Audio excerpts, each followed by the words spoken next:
Hi, I'm Jeff Altman, the Big Game Hunter. I coach people and organizations to play their professional and personal games big, huge.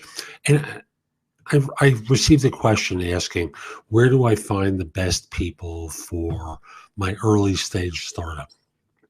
Now, I've got to quibble, first of all, with that notion of the best people. Like you can go to the supermarket or go to Whole Foods and go to a shelf and pick them. Well, you first got to identify what you need and what that best person has in the way of qualities and qualifications that make sense for you to hire. So understand the best person to you may be very different than the best person to the next organization. So you need to get clear about what skills, experiences, and successes you want someone to have. Now, if you're at the stage where you've got no funding, no resources, no nothing going for you, if you've got no board, well, you're working your own referral network, because why should someone join you who doesn't know you? I want to repeat that. Answer this question. Why should someone who doesn't know you want to join you? That's a tough one for a lot of early stages. They've got no track record. They've got an idea. They've got no funding. We want to hire someone who will work for us 90 hours a week like a beast and, give them a couple of points if anything happens. And since most things never materialize, you've got nothing to sell.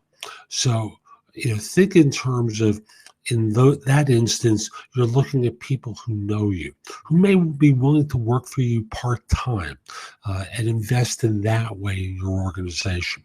You can probably pay them less and have access to some talented people who are working at bigger organizations than yours. Now, if you're at the stage where you're a little further along, and you've got a board, you've got investors, you may have a few employees, here's a couple of ideas. Number one is think in terms of asking your board for recommendations. The board may know people, the investors may know people who they can recommend because they've had successes with them previously. Still interview them as though this is the most important hire that your firm is ever going to make, because it is. Even with that recommendation, you and he or she may not click, and that click is real important. So evaluate and assess them with a clear idea of what your expectations are, what you need them to do. Be clear about that with them so there are no surprises post-employment.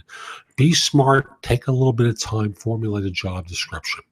Another place where you can start to look at people, and it has a different set of risks, is your wife, husband, or partner. Many of these people are extremely successful doing what they're doing, and make sure that if they have a skill that's useful, maybe they can invest time in your business. And minimally, they may know people who they can reach out to on your behalf to find individuals who can do the roles that you need them to do. So board, investors, your own referral network, and those of your employees. When push comes to shove, think in terms of the family member. Your kid can be old enough to be doing this job, and your kid may know people who can do this job. Just because they're younger than you, don't devalue their relationships. So think in terms of, your kid is 1 year out of college, but they know people. They may have come into contact with people who might be interested in what you're doing. Reach out to them to involve them in your choices. I'm Jeff Altman, the Big Game Hunter. I hope you found this helpful. If you did and you're watching on YouTube, give it a thumbs up, leave a favorable comment, and it'll help others discover the video. Also want to mention that if you're trying to hire someone, that's what I'm here to do, is help people find talent for their organization. If you'd like my help, give me a call at 646-374-8656 or email me at jeffaltman@thebiggamehunter.us. Hope you have a great day and hope to be able to help you. Take care.